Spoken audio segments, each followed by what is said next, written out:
All right, here's your review for chapter 4 and 5. It's our fourth chapter test out of 5. So we want to consider the following relation. There's no equation, it's just a graph.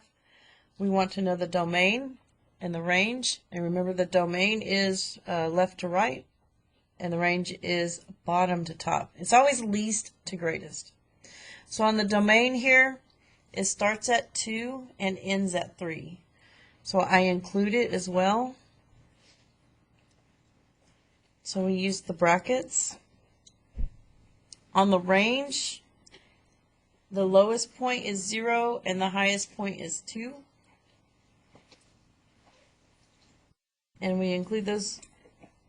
So there's our interval notation for the domain and range. Questions? You said domain is left to right. Bottom to top. It's always least to greatest.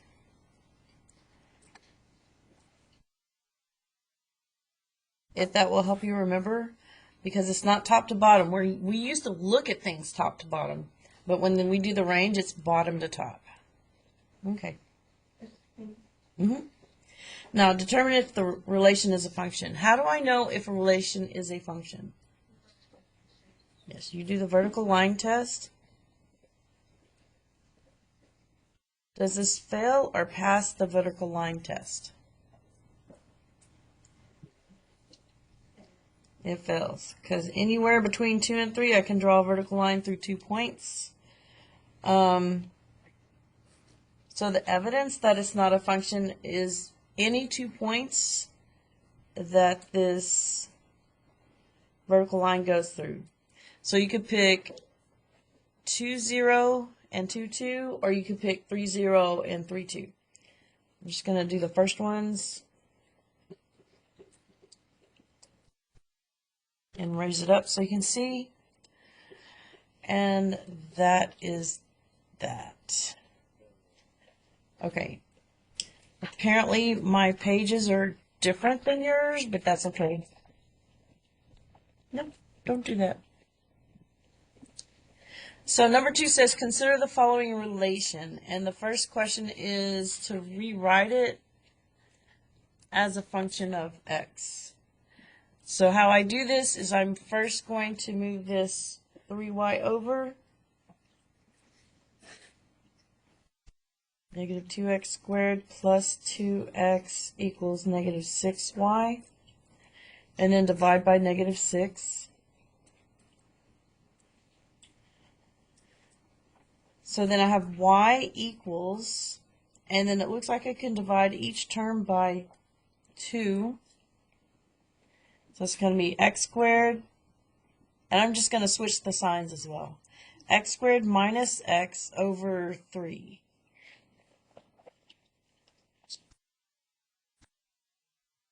Yeah, I can do that.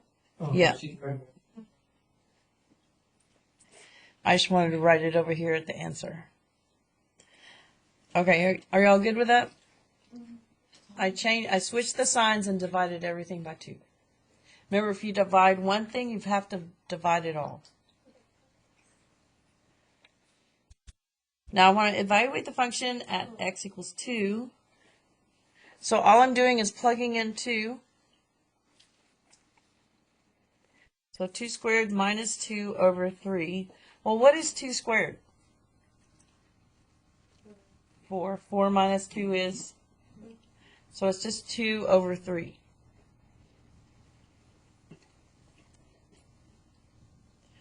Okay, and then the last thing is, what is the implied domain? So it's implied because it wasn't originally solved for y. And I look at this, and I see it's a polynomial. Remember, what's the domain of all polynomials?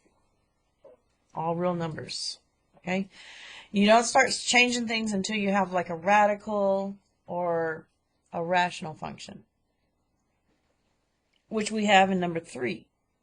Okay, number 3, it looks like rational, but it's a constant underneath. So I'm really only concerned about this radical. So what is the restriction on radicals?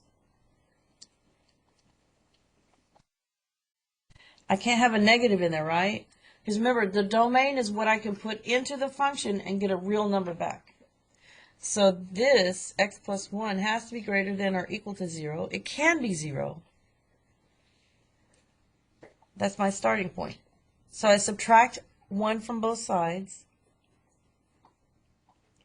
And I end up with x is greater than or equal to negative 1. How do I write that in interval notation? We start at negative 1. It can be. And then the furthest to the right is infinity.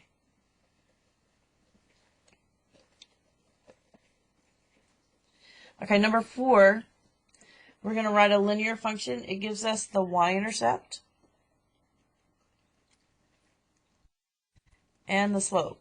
So really, I just put it in y equals mx plus b form. So m is 8 and b is negative 5. And that's it. Questions up to this point?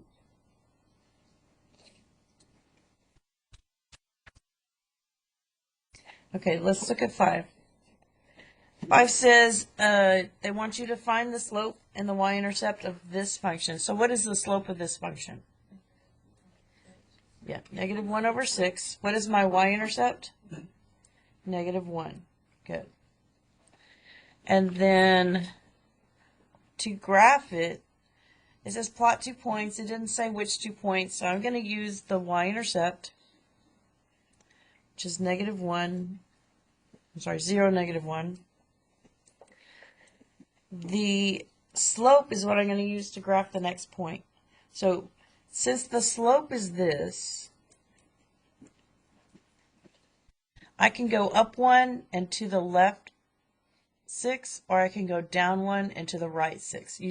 If the slope is negative, you have to go in one negative direction. So up 1, left 6. And when I'm looking at this graph on your test, I'm looking for definite points. I'm looking for the general shape. And remember, if it's a line, you want to put those arrows on them. You don't have to label the points, although it'd be nice if you did, but you don't have to. Okay, that's it on 5. Number 6 is linear regression. Do you remember how to do that? Okay. So you start off with what? You want to do stat and edit. L1 are your x's and L2 are your y's.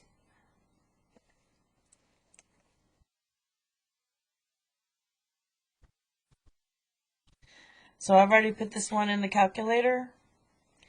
Make sure when you put this in on your test that you double check that you put the right numbers in. Because you can do everything right, but if you don't put the right numbers in, you'll get the wrong answer. Okay, so stat, calculate. You can do 4 or 8. It doesn't matter. I just do 4 because it's better looking than 8. Okay, so here's my slope, 1.21, and my y-intercept, 1.57. So remember, it says round the coefficients to 2 decimal places.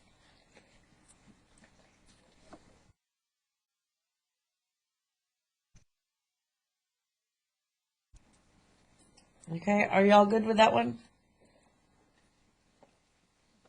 All right. Okay, number 7, we're going to do some shifting around. What is the vertex of this equation?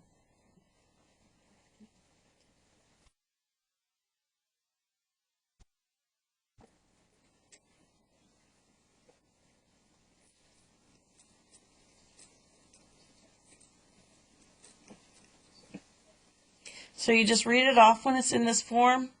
Remember, it's the opposite of what's inside and the same as what's outside. So 3, negative 4. is the vertex. And notice that it is positive in the front, so that means it opens up. And I kind of start graphing it before I answer the rest of the questions. You're not done yet? Okay.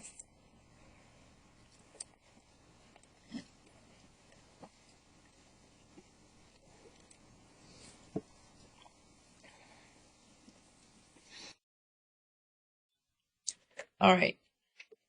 The next part. Oh my, it's all off. I know it's going to have two, but I'm going to start graphing it before I find them. And 2 points on the graph. Let me show you the easy way to do this. So on this graph, your vertex is at 3, -4.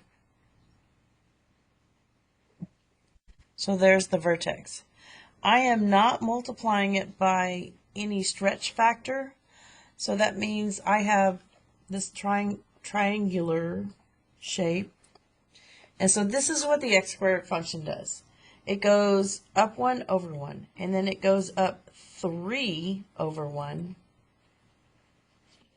and then it goes up 5 over 1, and 7 over 1. That's the pattern for the x squared. So by looking at these patterns, I found the intercepts. So remember, the next one over 1 is going to be up 5. There's symmetry. And the next one probably won't fit. That's 7.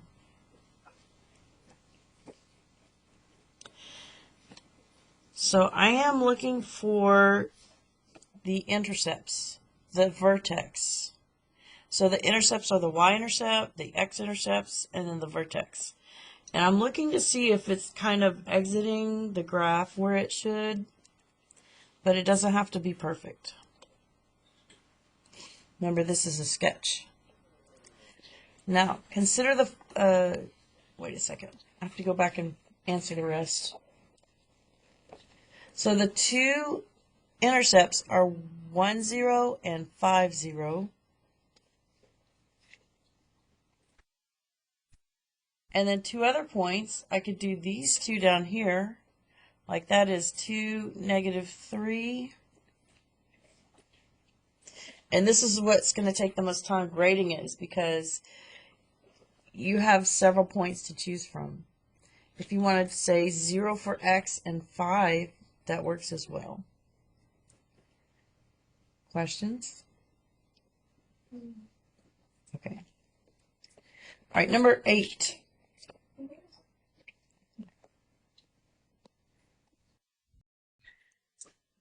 Okay. Here we want to find the vertex, but it's in a standard form. It's not in the HK form. So I'm thinking about, where's the vertex? Well, one thing I can do is I can factor this. This one's easily factored, right? So factors of 4 that add up to 5 are just 1 and 4. So that means my x-intercepts, which are 2 of them, they're -1, 0 and -4, 0. So remember, my vertex is in the middle of these two.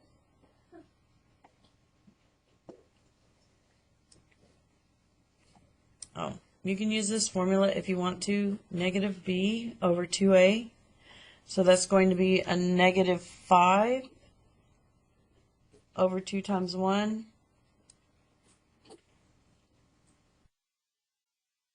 Okay. And I do believe what I did is I just plugged that point in.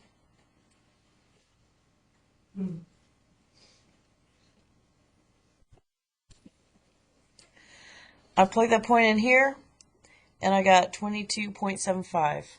Make sure you use negative and not a minus. Otherwise, you'll get an error.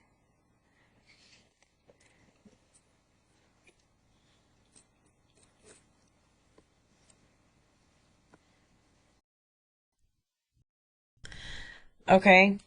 And so I had accidentally put in a positive 5 halves, but it's negative 5 halves. Yeah, that 22 didn't make sense. So that should be a negative 2 and 1/4. It's still negative 5/2, yeah. See what happens when you put in the wrong sign?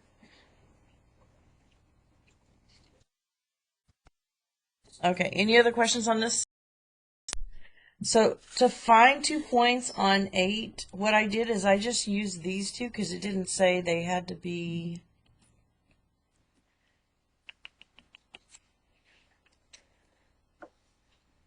They said other than the vertex or the x-intercepts, I used the y-intercept, and then I just plugged in 1. Trying to see. Yeah, this one is really messed up on my paper. So I'm just going to write it at the bottom here. Step 3. I use the y-intercept, which if you put 0 for x, you will get 4. And then I just plugged in 1. So that's 1 plus 5 plus 4. And there are my 2 points. You could pick any 2 points as long as they're on that graph. Okay? All right. On number 9, it says consider the following function. What is the basic shape of this function?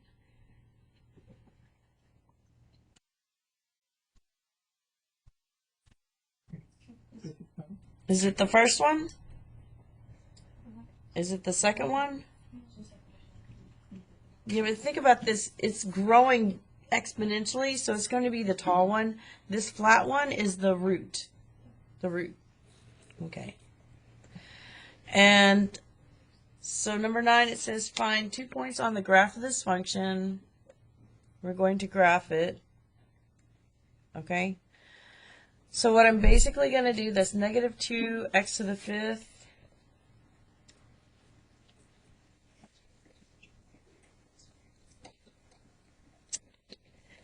So the 2 points I'm going to pick are, it said other than 0, right? Well, I'm going to pick x to be 1. If x is 1, x to the 1 to the 5th power is what? 1. And then times negative 2. But the only other point I could pick that's an integer would be negative 1. Right? So negative 1 to the 5th power is what? Negative 1. Negative 1 times negative 2. So we've got that odd reflection. Now, if I were to pick 2, what's 2 to the 5th power?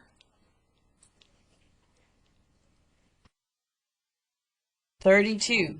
So it's not going to fit on the graph. This tells me my graph is not going to cross over that second line, at least not in this window.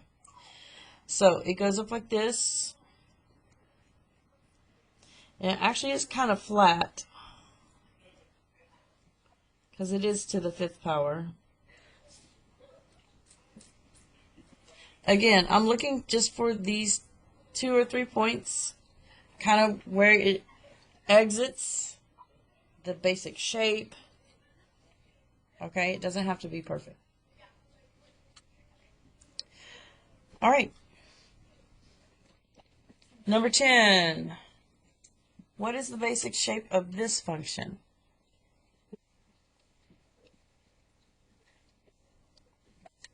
Yeah, it's the square root of x, right? But it also have a negative in front of it. That's why it's flipped. And then we are going to graph it with 2 points. So I'm just going to rewrite this. Negative 3 square root of x over 10. And if I pick values of x that I can take the square root of, like 1. If I pick 1, then that's going to be what? Negative 3/10. Not the best number I want, right? But what's the next number I could take the square root of? Either 4 or 9. Let's try 9. If I pick x to be 9, what's the square root of 9? 3. So then I have 3 times negative 3, which is negative 9/10. It's still less than 1. So see how flat this is going to be? I have the origin, 0, 0. I have 1, negative 3/10, and then I have 9, negative 9/10.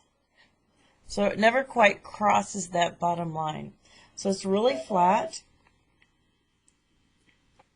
almost a straight line, but try to show that there's curves to it. Okay?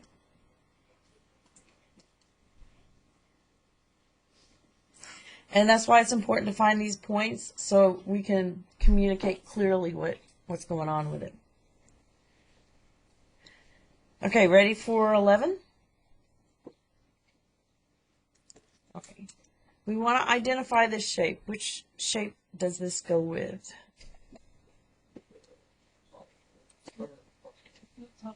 Yeah, it's the upside down V because the absolute value. Yeah. So it already took into account the x-axis reflection.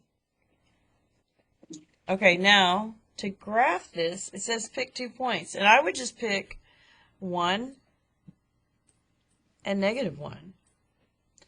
Because anything else is not going to fit. Remember, that's negative 7 times 1. And when I plug in negative 1, the absolute value of negative 1 is still positive 1. So I get the same point. So remember, at the origin, it's still 0, 0. And then I have 1, negative 7. And negative 1, negative 7. So it's very steep.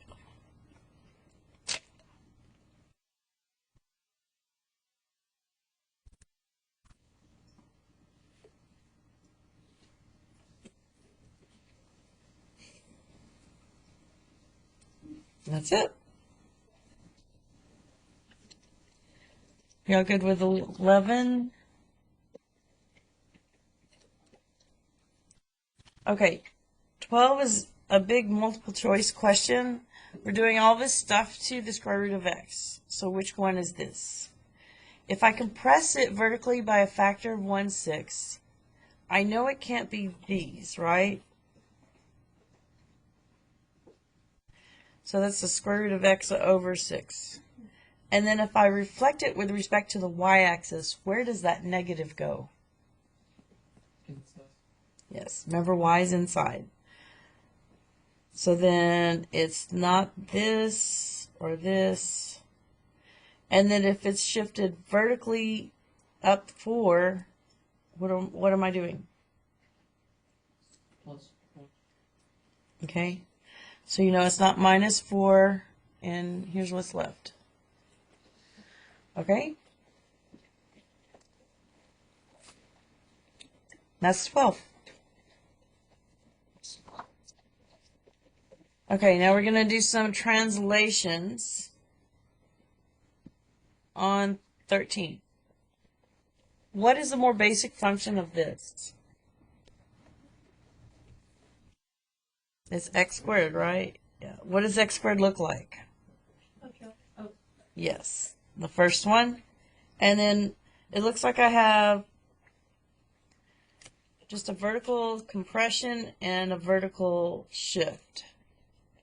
We're going to answer these questions. There's no horizontal shift. I have a compression, 1/3. I don't have any reflections, x or y. And then the vertical shift is up 2, right? Yeah. Okay, does everybody have that? yes. Okay. Now I'm going to graph it. Where's my vertex?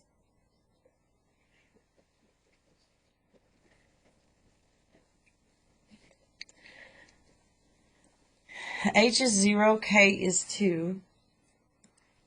So it's there at 0, 2. And then I did stretch it. So that means, let me just pick another point. If I let,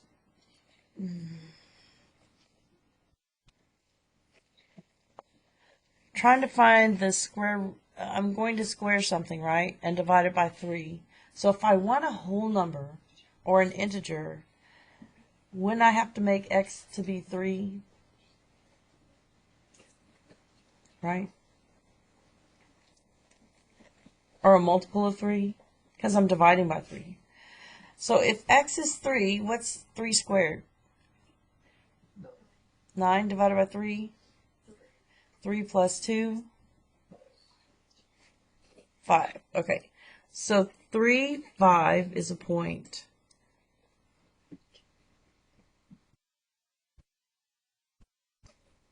And I know with symmetry that negative 3, 5 is also a point.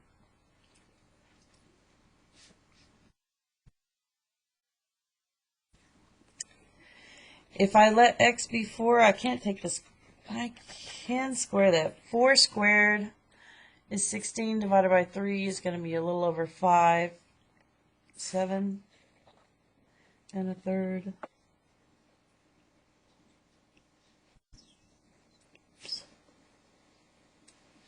Okay. So it's pretty wide here. Wider than it normally would be.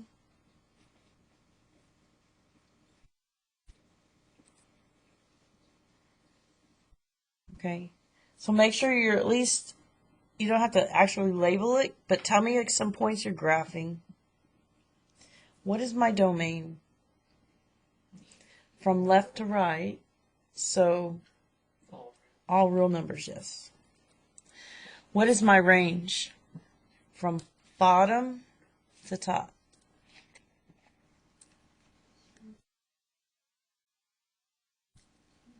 Right. 2 to infinity.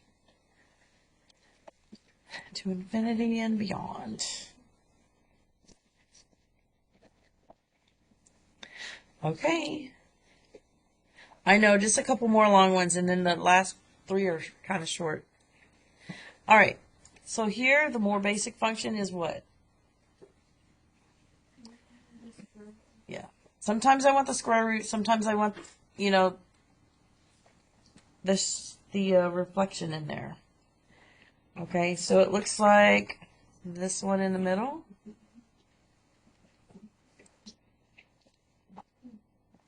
Okay. What did we do to this function?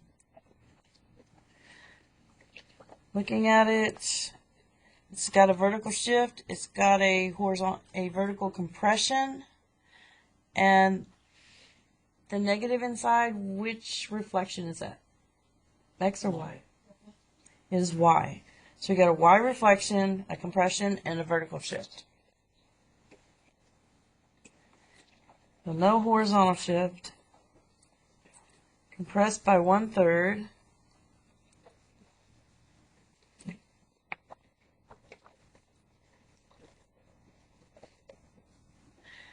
No x-axis reflection, but the y-axis reflection, and then down 4 units. Okay, so this is it.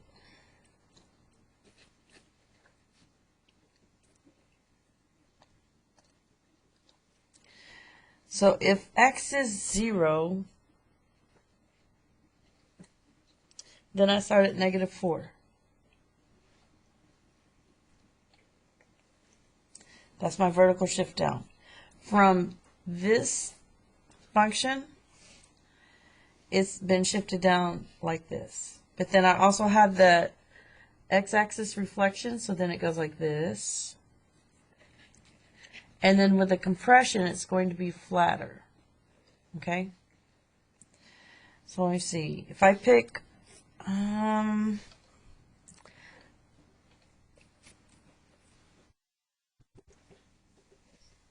if I pick 9, or negative 9,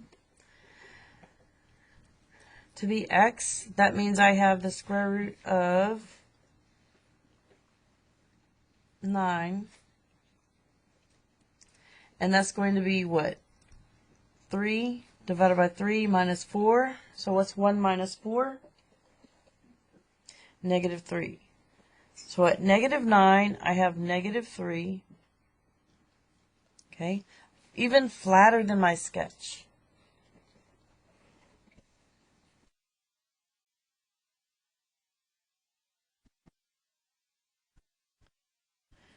So for my final graph, it looks something like this. It looks really flat here.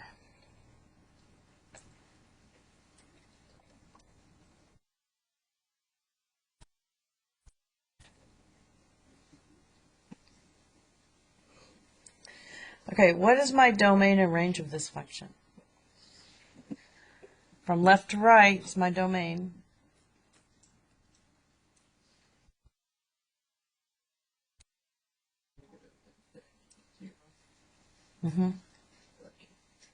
Yes, we include 0. And then what about the range?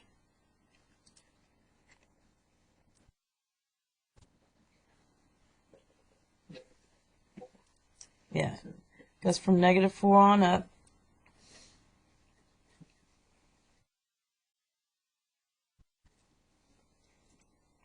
Sorry, this infinity is trying to blow up. Okay, which leads us to chapter 5, combinations.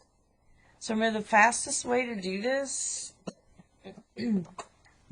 is I want to say that f of negative 2 is just negative 2. And then g of negative 2 is negative 2 squared minus 14. Isn't that just 4 minus 14? Okay. So I have my two values. So I can just put those in, the outputs in here. So if I want to do f of g, and I'm adding these. So remember, when I put the operations in the parentheses, it's just a combination. I'm combining outputs. So here I'm adding them. I'm going to add negative 2 to negative 10.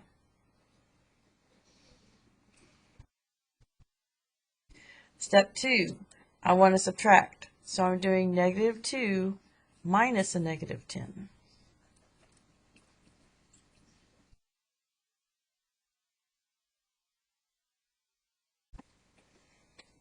Step 3, I want to multiply them. So that's negative 2 times negative 10.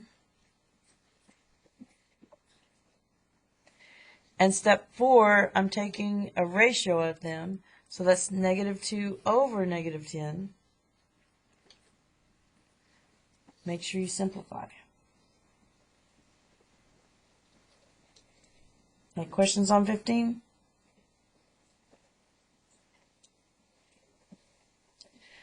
Okay, number 16 says you want to find the formula for this ratio. So I'm going to have 5x, negative 5x over, and remember that's the square root of x cubed. Well, I can actually simplify this one. If I rewrite this, I get negative 5x and x times the square root of x. Because remember, I took an x squared out, one x has to stay in. Here, I have x over x, which is 1. So my final answer for 16 is negative 5 over the square root of x. And good thing they don't want us to have to rationalize it.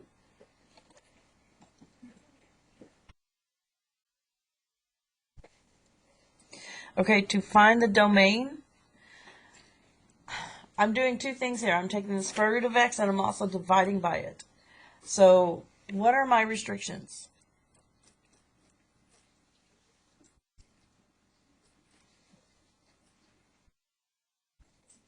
Well, with a radical, x has to be greater than or equal to 0. But with the ratio, or the rational, x cannot equal 0. So this implies that x just has to be greater than 0. How do I write that in interval notation? Yeah, I start with 0, but don't include it, and go to infinity.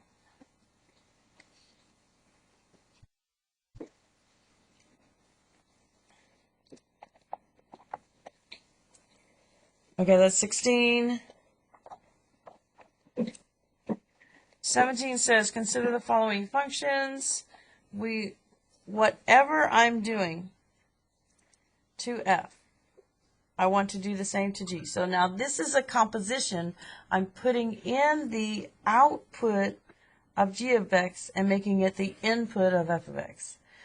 So whatever I'm doing here, I'm going to do to this. So what am I doing to f of x? So I'm going to subtract 4 from that. So you have 1 over x minus 4. Okay, and that's good. What's the domain?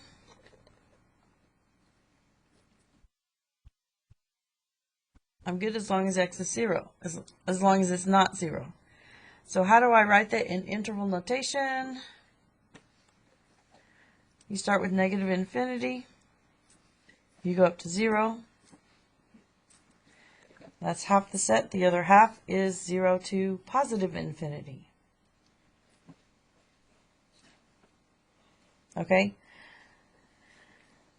This is the format they want the answer in. Now what about the other way? I'm going to put the output for f of x and make it the input of g of x. So what am I doing to g of x? Yeah, I'm flipping it, right? Or doing the reciprocal. So I'm going to do the reciprocal of x minus 4, which is 1 over x minus 4. Now what's my domain?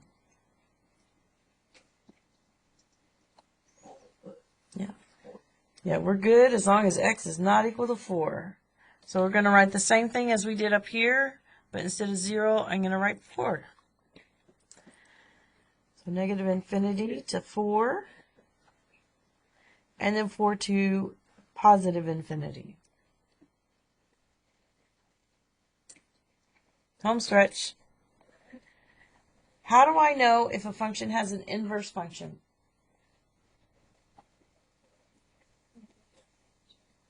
Right, horizontal line test.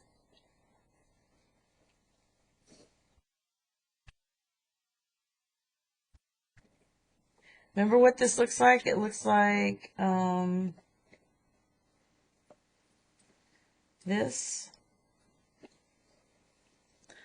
So does it have an inverse function? Yes. Yes. Good. All right, and the last two are finding the inverse functions. Okay, anybody want to walk me through that?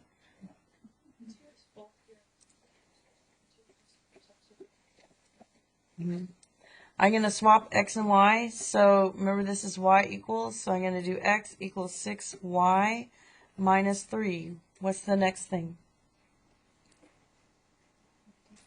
Yeah, I'm going to add 3 to both sides. Final step? Yes, divide by 6. So this is actually my inverse function, x plus 3 all over 6. Okay, and ready for number 20? Last one. Okay, tell me what to do. Swap. So remember this is y, so now I have x equals 6 over y plus 2. Next step, subtract 2. Now what?